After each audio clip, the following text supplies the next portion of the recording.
देख question number 5 है ये एक्सरसाइज 10.2 का। क्या है? Prove that the perpendicular at the point of contact to the tangent to a circle passes through the centre. Means ये अगर हम एक सर्कल ऐसे ये ड्रॉ कर लेते हैं, हाँ ये सर्कल ड्रॉ कर लिया जिसका सेंटर ये क्या है, ओ है, और ये टेंजेंट हमने ड्रॉ कर लिया क्या, ए बी। ये टेंजेंट ए बी ड्रॉ कर लिया जिसका पॉइंट ऑफ कांटेक्ट क्या है, बी। हाँ, तो हमें क्वेश्चन में क्या कह रहा है कि जो परपेंडिकुलर मतलब पॉइंट ऑफ कांटेक्ट पे जो परपेंडिकुलर ड्रॉ होता है वो किससे पास होता है, सेंटर से पास होता है। ये हमें शो करना है यहाँ पे, इसी को हमें क्या करना है, यहाँ पे प्रूफ करना है कि टेंजेंट पर जो पॉइंट ऑफ कांटेक्ट पर परपेंडिकुलर ड्रॉ होता है वो सेंटर से ही पास होता है। ठीक है, ये हमें प्रूफ करना है। तो सबसे पहले हम गिवन में क्या लिखेंगे, given a circle with center O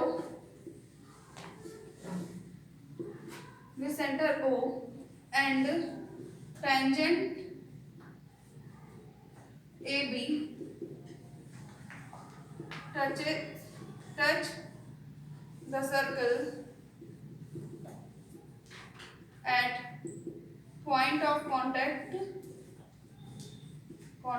P।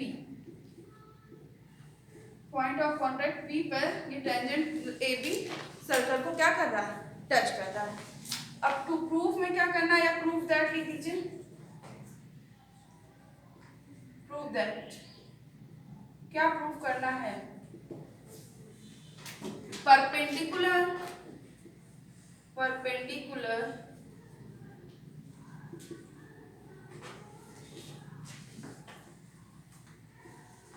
at the point of contact to the tangent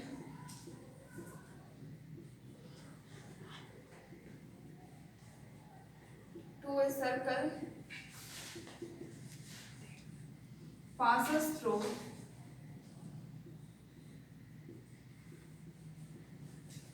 the center। सबसे पहले देखो, जब कोई क्वेश्चन दिया रहता है, हाँ तो क्वेश्चन दिया रहेगा तो ये क्या हो गया, कहाँ पर देखिए, जब कोई भी ये थ्योरम टाइप का क्वेश्चन है, जब इसका क्वेश्चन दिया रहता है तो सबसे पहले हम ये सोचने लगते हैं कि कैसे इसको सॉल्व करेंगे, कैसे प्रूफ करेंगे। प्रूफ करने वाले जितने भी क्वेश्चन होते हैं, तो इसमें डरने की कोई ज़रूरत नहीं। बहुत सारे लोग इसमें डर जाते हैं, फिर उस क्वेश्चन को करते ही नहीं है। ठीक है ना। तो देखो, सबसे पहले गिवन और प्रूफ दैट तो आपको लिखना बहुत ही आसान है, जो क्वेश्चन में दिया रहता है। कैसे, अब इसका मीनिंग सबको समझ में आया ना। ये जो क्वेश्चन है वो क्या कह रहा है कि टेंजेंट मतलब पॉइंट ऑफ टेंजेंट जैसे सर्कल पे जो टच करता है तो उसका जो पॉइंट ऑफ कांटेक्ट है उस पर जो भी परपेंडिकुलर होगा वो किससे पास करेगा, सेंटर से पास करेगा। तो अब यहाँ पे टेंजेंट और सर्कल और पॉइंट ऑफ कांटेक्ट की बात हो रही है ना।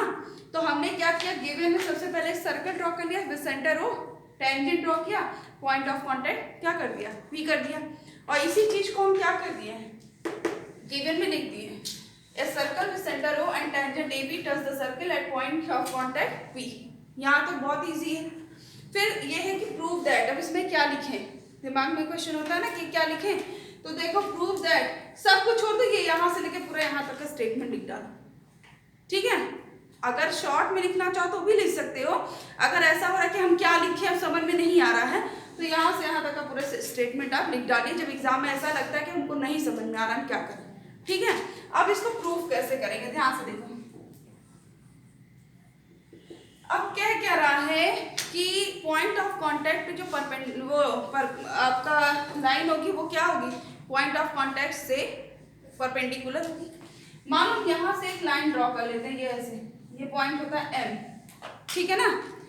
तो एंगल MPB यहाँ पे क्या हो जाएगा, angle MPB equal to 90 degree होगा, ये भी 90 डिग्री का एंगल बनाएगा। ठीक है ना, अकॉर्डिंग टू दिस स्टेटमेंट। हाँ, जो इसके पहले हम लोग पढ़े भी हैं।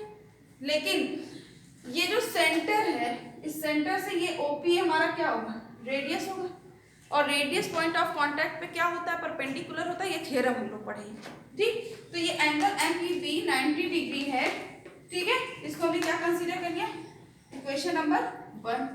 अब ये एंगल OPB भी क्या होगा, ये हमारा 90 डिग्री होगा, हाँ, क्योंकि हम थ्योरम पढ़े हैं angle OPB is equal to 90 degree, ठीक है ना। तो ये 90 डिग्री इसको, और ये रीजन क्या होगा, radius is perpendicular to the point of contact to the tangent. ये हम लोग थ्योरम पढ़े हैं। अब इतना बड़ा स्टेटमेंट अगर हम नहीं लिखना चाहें, एक बात ये, जैसे ये हमने पूरा थ्योरम का एक स्टेटमेंट लिख रहे हैं ना यहाँ पे, इसको अगर हम नहीं लिखना चाहें तो इसकी जगह हम सीधे सीधे क्या लिख सकते हैं, इसकी जगह हम लिख सकते हैं, देखो OP ये क्या है, हमारा रेडियस है, और ये टेंजेंट पे क्या है, परपेंडिकुलर है, कहाँ पे, at point of contact P। तो हम लिख सकते हैं OP परपेंडिकुलर टू AB, और इसको हम क्या कंसीडर कर लिए, इक्वेशन नंबर 2 कंसीडर कर लिए, ठीक। अब ध्यान से देखो, MPB भी 90 डिग्री, OPB भी 90 डिग्री है, तो ये दोनों आपस में from equation 1 and 2, from equation 1 and equation 2 हम क्या कह सकते हैं कि angle MPB is equal to angle OPB, ये कह सकते हैं ना इक्वेशन 1 और 2 से। लेकिन ये जब फिगर हम देख रहे हैं, ध्यान से देखो, तो इस फिगर में ये MPB क्या है, लेस है एंगल OPB से, लेस है ना, तो हम यहाँ पे लिखेंगे क्या, angle MPB is less than किससे, एंगल OPB। एंगल MPB क्या है, लेस है एंगल OPB से।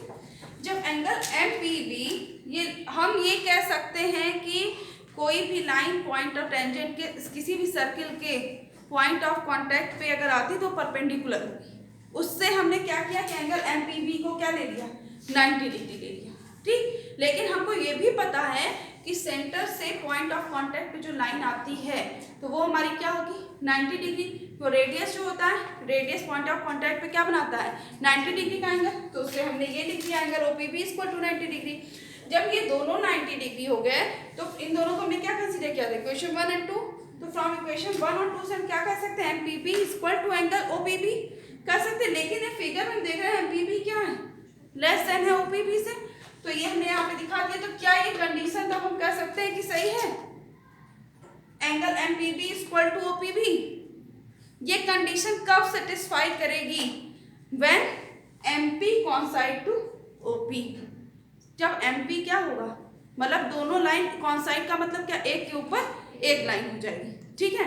जैसे इस तरह, ये मान लो ये फिगर है, ये AB है टेंजेंट, ये पॉइंट ऑफ कांटेक्ट हो गया P, ये O हो गया, तो OP परपेंडिकुलर है, MP यहाँ से एक लाइन मान लेते हैं, ये MP यहाँ OP को क्या कर रही है, कॉन्साइड कर रही है, तो हम कह सकते हैं MP perpendicular on AB, OP perpendicular on AB, ठीक है ना।